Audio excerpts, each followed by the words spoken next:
Hello বন্ধুরা, আজকের ভিডিওতে আমি শেয়ার করব আপনাদের সাথে বোটিংয়ের অভিজ্ঞতা আমার। তো সকালবেলা বর প্রথমে ডিউটি চলে গিয়েছিল, তারপরে আমাকে ওখান থেকে ফোন করে বলল যে রেডি হয়ে থাকো। অবশ্যই আগে থেকেই জানা ছিল সেদিন বেরোবো আমরা। তো আমি আগে থেকেই রেডি হয়েছিলাম, আর ঠান্ডা তো আছে এখানে, সেই জন্য চাদরটাও নিয়ে নিলাম। আর আমরা চললাম এখন।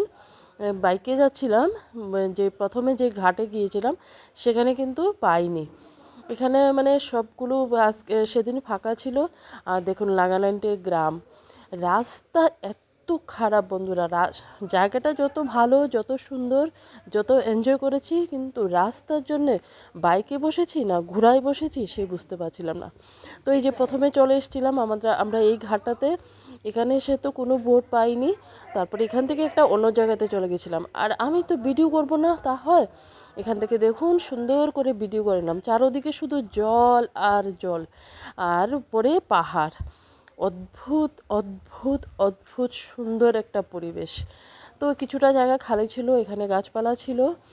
তারপর এখানেও একটু ভিডিও করে নিলাম। তারপরে এখানে একটা নাগাল্যান্ডের একটা মেয়ে ছিল দোকানে। তো মেয়েটা ভীষণ ভালো, আগের দিনও একটু দেখা হয়েছিল, আর আমাকে জুস দিয়েছে খেতে।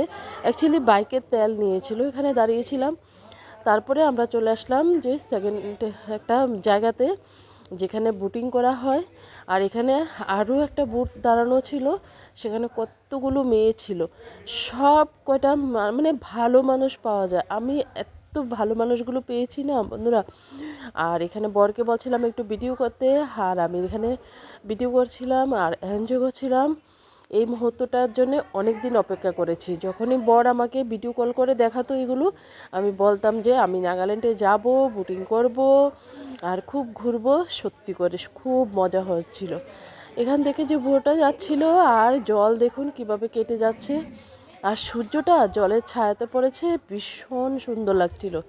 আরেকটা বোট আসছে, ওরা আমাকে বাই করছিল একদম। ওইখানে কিন্তু অনেক লোক ছিল, আর আমাদের এই বোটটার মধ্যে শুধু আমরা হাজব্যান্ড ওয়াইফ ছিলাম। তো বলতে গেলে ভীষণ ভালো লাগছিল। 1,000 টাকা নিয়েছে আমাদের থেকে একটু কম নিয়েছে, কিন্তু অন্যদের থেকে আরও বেশি নেয়, 3,000 টাকা করে নেয়। তো আমাদেরকে একটুখানি অনেকটাই ঘুরিয়েছে। একটা লোহার ব্রিজ ছিল, সেখানে নিয়ে গেল। ওখান থেকে আবার ব্যাক করে আমরা চলে এসেছি। যখন পারে আসলাম, টাকা দিলাম। এখানে একটা ফরেনার ছিল, এখানে অনেক কথাবার্তা হলো ওদের সঙ্গে।